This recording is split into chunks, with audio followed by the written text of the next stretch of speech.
Who does the Darksaber really belong to?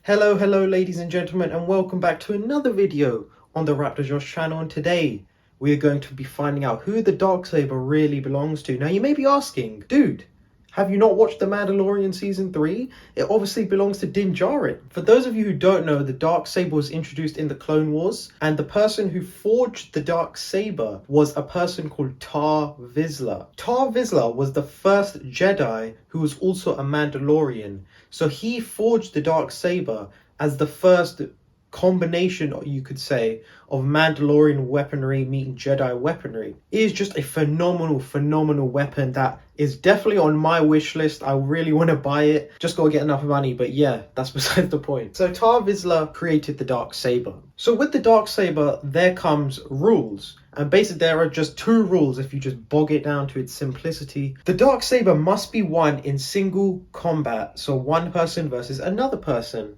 And the wielder of the saber is the true ruler of Mandalore. That is it. The two rules, very simple rules. Now, if we follow these rules and follow the path the Darksaber has taken, it will reveal the true owner of the Darksaber.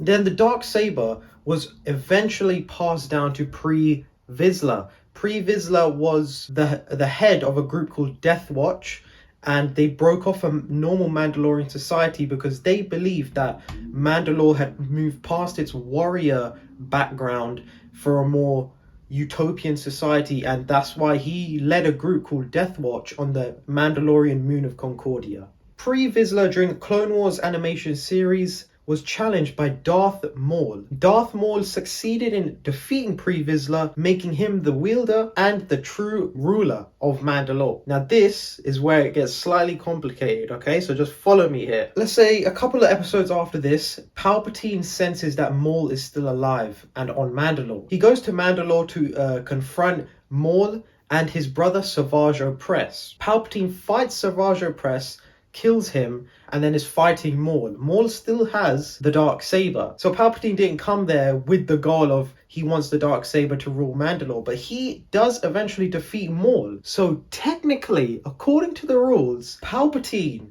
was the ruler of Mandalore and the true owner of the Darksaber. However, after being defeated, Maul still kept the Darksaber. Now, we fast forward a hell of a lot of time to Return of the Jedi, where Palpatine was killed by Darth Vader, meaning for a short while, Darth Vader was the ruler of Mandalore. He may not have had possession of the Darksaber, but boy oh boy, he was the true ruler of Mandalore. Fast forward a couple of moments, and who kills Darth Vader? Luke Skywalker. That means that Luke Skywalker is the true owner of the Darksaber and the ruler of Mandalore. And okay, of course, not many people like the sequel trilogy, but if we go forward into the sequel trilogy, we know Luke dies.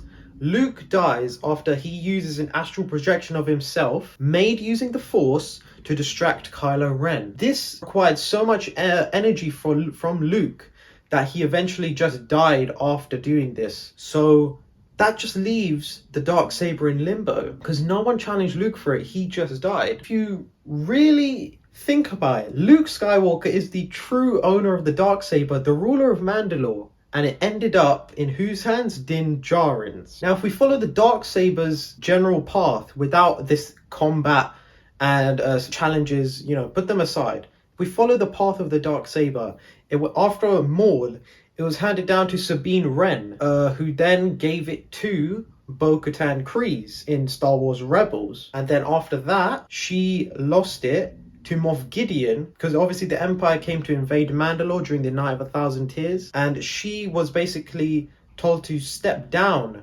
as the leader in exchange for her people who, get granted safe passage away from all this conflict. That did not happen. Moff Gideon lied to her, and Night of 1,000 Tears happened, decimated her Mandalorian population, and that was basically because of this Darksaber curse that she didn't win the Darksaber in combat. She won it.